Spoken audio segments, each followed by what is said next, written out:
back, people, and today we're breaking down film on Greg Dulcich, Miami Dolphins tight end. And ever since he got elevated from the practice squad to the main roster, he's been a really solid player for them. A guy who I think has really proved himself and I think has earned a roster spot or to be around here next year if the coaching staff is the same, obviously. But yeah, he's really fit the offense well. They've used him in a few different ways, but like really excelling like after the catch, getting him the ball in these like design things down in the flat. He's really took advantage of a lot of the space. You can just see that he's a guy that moves pretty well, pretty explosive, good acceleration speed. He can be a clear out guy if needed. He runs hard too. Just a guy that even had this play yesterday on that screen where it didn't end up counting, but it was like such a super impressive play for him to convert that.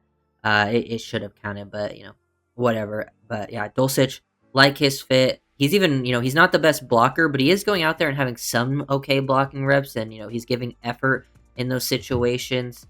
But and with Waller's return too, like because he really made it started having an impact when Waller went out. But even when Waller returning, he still made some impact plays.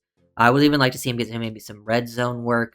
But he's kind of that in between guy that can do some work as a Y and an F tight end. He's got kind of that build to play both. And be like an inline threat as a receiver, but also move around a little bit. He's had a pretty good chemistry with Tua as well, so that's always helpful. Guys that kind of fit in right away, and he's also seems like a player that other teams maybe aren't quite game planning for, and he's taken advantage of a lot of those spots. So first play here, just really good job selling this stuff. Dolphins love to do like here. They're selling hard with the counter play action. And he's getting engaged. He gets engaged. This is what you want to do. Get engaged, fully square him up, get hands on. There's no tell here that he is going to leak out into the flat. He's got a defensive end on him, and this is just going to get free money. And now he just does a great job getting off of it. And look how he hits that arm over. He hits basically a club move, like an edge would, on that elbow, and it gets him free to the flat. And now he just becomes a threat after the catch. He's got good play speed. He moves well with the ball in his hands, has some juice, and like he is also runs very hard. Like he's a guy that like when he is going to like he's not a guy who's just going to go down right away. Like there's tight ends in the league. We've seen the Mike Gesicki's like here. Like even with Gesicki, he would have picked up got to like here. Honestly, like he would have got to like here because that's doesn't have that kind of juice. People aren't built for that. Yeah, he's clearly built for it. And he constantly falling forward, which is always a good sign.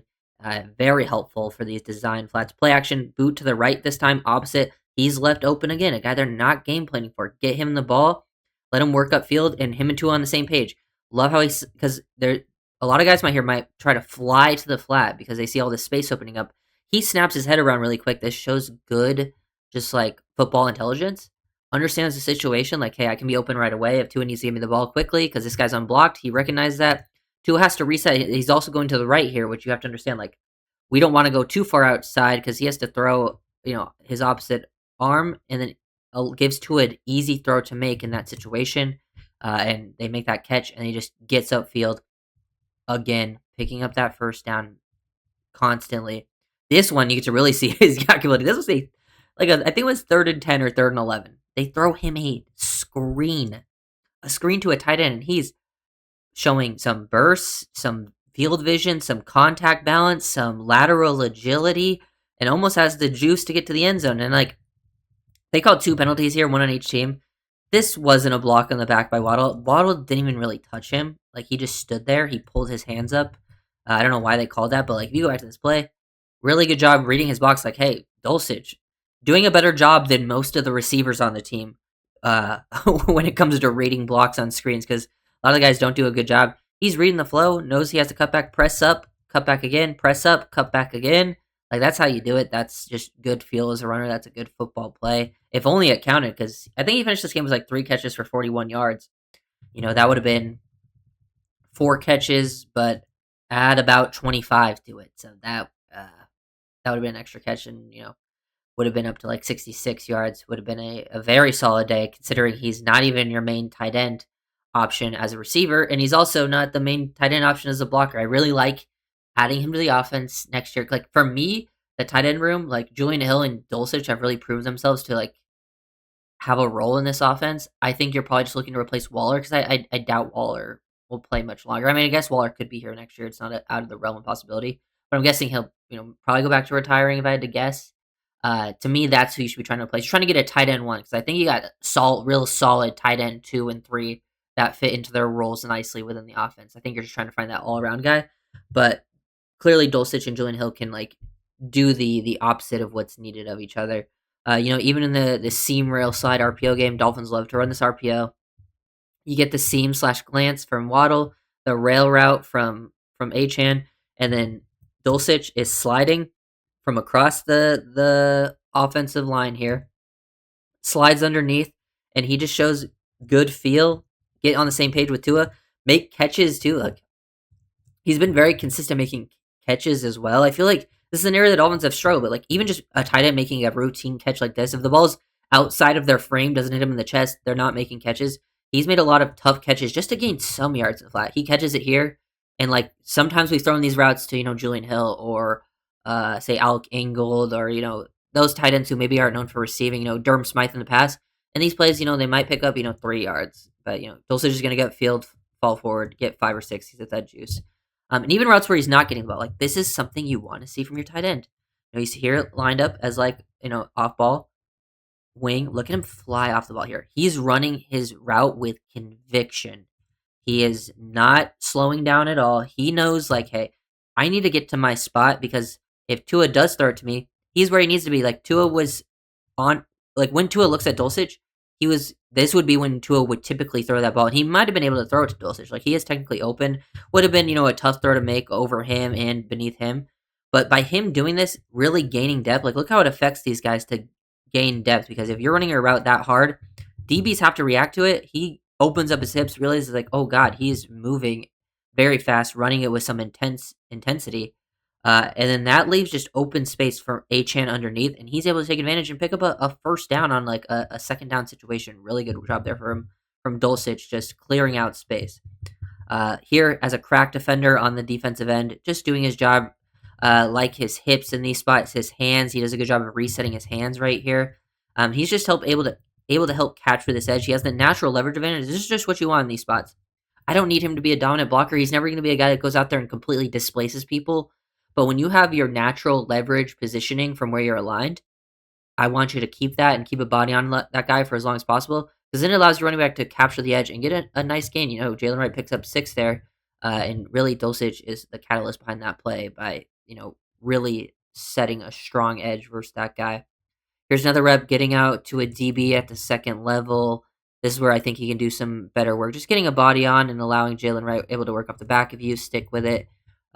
He's more of a body on a body type of blocker. As I said, he's not going to move people crazily, but he will definitely give 100% and plays with some, I would say, good instincts and awareness. Here he is running. He doesn't just have to run design routes. Like he can get routes down the field, running basically a backside dig route. Like he's like the 4th option on this play. Versus a corner off a motion to break deep to the inside and catch the ball, be exactly on time to where Tua expects you to be, and then you make a nice catch using your big frame to kind of box that guy out. And then also once you make the catch, you don't go to the ground immediately. Like this is something that's underrated because there are people who would go to the ground to secure this catch. Dulcich hangs onto it, carries the guy for an extra 5-6 yards in that spot. That's really nice. Here on the seam rail slide RPO, we saw him as the slide guy. Here he is as the seam guy. Sees the space open up, 52 blitzes. 4 doesn't gain this depth out here. So you just snap your head around right away to the open space here and just be on the same page as Tua.